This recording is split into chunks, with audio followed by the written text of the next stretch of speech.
বন্ধুরা আরও একটি নতুন ভিডিওতে আপনাদের সবাইকে স্বাগত।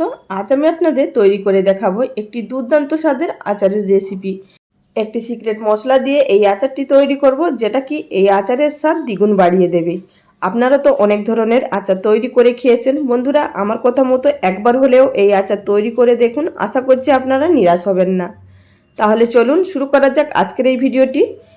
তো আমি এখানে নিয়েছি কাঁচা আম 500 গ্রাম, আর আমগুলোকে আগে থাকতে ভালোভাবে পরিষ্কার করে ধুয়ে মুছে নিয়েছি। এখন এই আমগুলোকে আমাদের খোলা শুদ্ধ কেটে নিতে হবে এবং মাঝখানে যে আঁটিটা থাকে সেটিও রেখে কেটে নিতে হবে। তো দেখতেই পাচ্ছেন আমি এখানে আমগুলো ছোট ছোট টুকরো করে কেটে নিয়েছি, আর যে আঁটির দিকে শক্ত অংশটা থাকে অবশ্যই কিন্তু এই আচারের মধ্যে থাকতে হবে। আর এখানে আপনারা চাইলে একটু বড় সাইজ করতে পারেন, তবে এইভাবে যদি ছোট ছোট টুকরো করে নেওয়া হয় তাহলে কিন্তু আচারটা খেতেও ভালো লাগবে এবং তাড়াতাড়ি মজেও যাবে।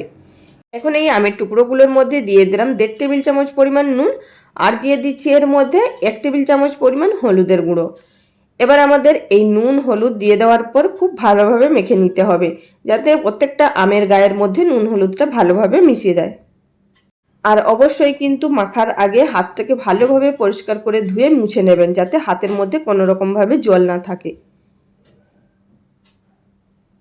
আমগুলো মেখে নেওয়ার পর এবার আমি এখানে একটি ছড়ানো থালা নিয়ে নিচ্ছি। এবার এই থালার মধ্যে আমরা আমগুলোকে মেলে নেব।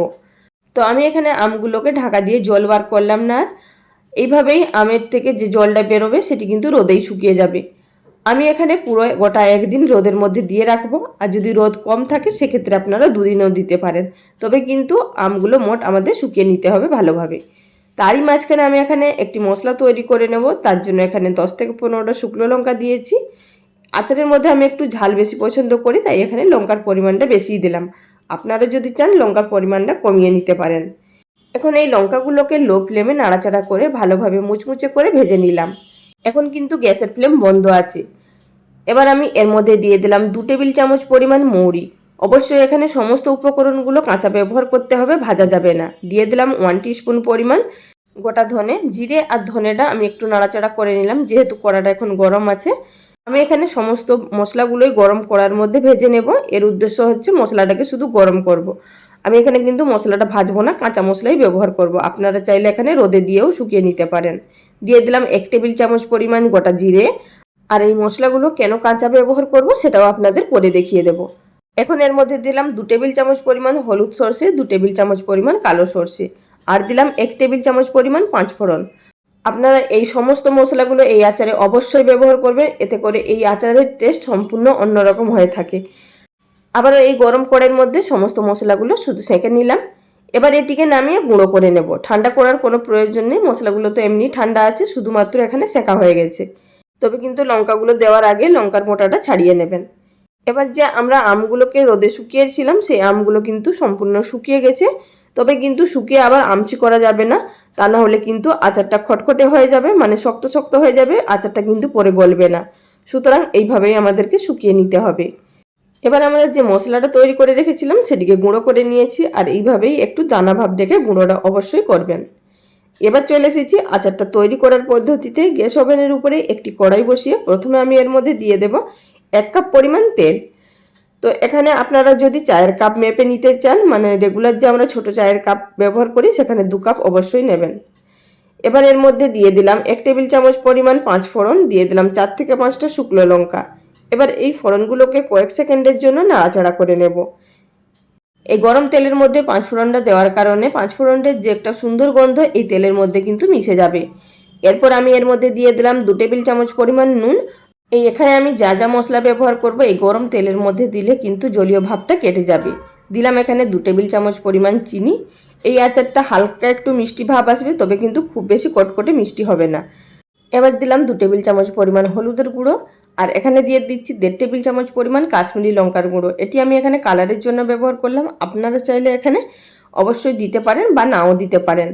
এই যে মশলাগুলো ব্যবহার করছি, এখন কিন্তু গ্যাসের ফ্লেম বন্ধ করে দিয়েছি। শুধুমাত্র তেলটা প্রচুর গরম আছে, তাই এই তেলের মধ্যেই সমস্ত উপকরণগুলো আমাদের ব্যবহার করতে হবে। এখন দিয়ে দিলাম 1/2 টিস্পুন পরিমাণ হিং। এবার এর মধ্যে দিয়ে দেব 2 টেবিল চামচ পরিমাণ ভিনিগার। ভিনিগারটা দেওয়ার কারণে আচারটা সংরক্ষণ করে রাখতে খুব ভালো সুবিধা হবে। অবশ্যই এটি ব্যবহার করবেন, এতে করে আচারটারও টেস্টও ভালো থাকবে। আর দিলাম এখানে আগে থাকতে গুঁড়ো করে রাখা মশলা মশলাটা আমরা এই কারণেই ভেজে নিইনি, কারণ আমরা এখানে গরম তেলের মধ্যে মশলাটা ব্যবহার করব। এর মধ্যে যে একটু জলীয় ভাব থাকবে সেটি কিন্তু এই গরম তেলের মধ্যেই চলে যাবে। এখন নাড়াচাড়া করে সম্পূর্ণ মশলাটাকে ঠান্ডা করে নেব। তারপর আমি এর মধ্যে অ্যাড করে দিচ্ছি আগে থাকতে শুকিয়ে রাখা আমগুলো। সমস্ত মশলাগুলো অ্যাড করার সময় কিন্তু গ্যাসের ফ্লেম চালু রাখা যাবে না, তা না হলে কিন্তু মশলাগুলো পুড়ে যাবে আর মশলার টেস্ট নষ্ট হয়ে যাবে। সুতরাং আমি যেই পদ্ধতিতে আপনাদের তৈরি করে দেখালাম আপনারা অবশ্যই ঠিক সেই পদ্ধতিতেই তৈরি করবেন, আপনাদেরও আচারগুলো একেবারে পারফেক্ট তৈরি হবে। আর আমি এখানে আমের টুকরোগুলো দিয়ে নাড়াচাড়া করে খুব ভালো মতো মিশিয়ে নিলাম। এবার আমাদের আচার তো সম্পূর্ণ তৈরি। এবার আমাদের আচারটিকে স্টোর করে রাখার পালা। আমি এখানে একটি কাঁচের বয়াম নিয়েছি, আর আগে থাকতে এই বয়ামটাকে ভালোভাবে পরিষ্কার করে ধুয়ে রোদের মধ্যে শুকিয়ে নিয়েছিলাম। চেষ্টা করবেন কোনো কিছুর মধ্যেই কিন্তু কোনো রকমভাবে জল ভাব না থাকে, তা না হলে আচারটা নষ্ট হয়ে যাবে। এবার এই জারের মধ্যে আচারটাকে ভরে নেব এবং আপনারা এই আচারটিকে 10 থেকে 15 দিন মতো রোদে দিয়ে দেবেন। উপর থেকে একটা পাতলা সুতির কাপড় বেঁধে দেবেন যাতে করে বাইরে থেকে ধুলো টুলো না পড়ে। তারপর কিন্তু আপনাদের এই আচারটি খাওয়ার উপযুক্ত হয়ে যাবে। আর আচারটি খেতে ভীষণই সুস্বাদু হয়। আর আপনারা যদি রোদে দেওয়ার ঝামেলা ছাড়া আচার দেখতে চান, সেই আচারও কিন্তু আমার চ্যানেলে আপলোড করা আছে, আপনারা চাইলে দেখে নিতে পারেন। নিচে ডেসক্রিপশন বক্সে লিংক দিয়ে দেব। তো বন্ধুরা, আজকের এই রেসিপি আপনাদের কাছে কেমন লাগলো অবশ্যই লাইক কমেন্ট করে জানাবেন। আজ এই পর্যন্ত, আগামী দিন কোনো এক নতুন রেসিপি নিয়ে হাজির হয়ে যাব। সবাই ভালো থাকবেন, নমস্কার।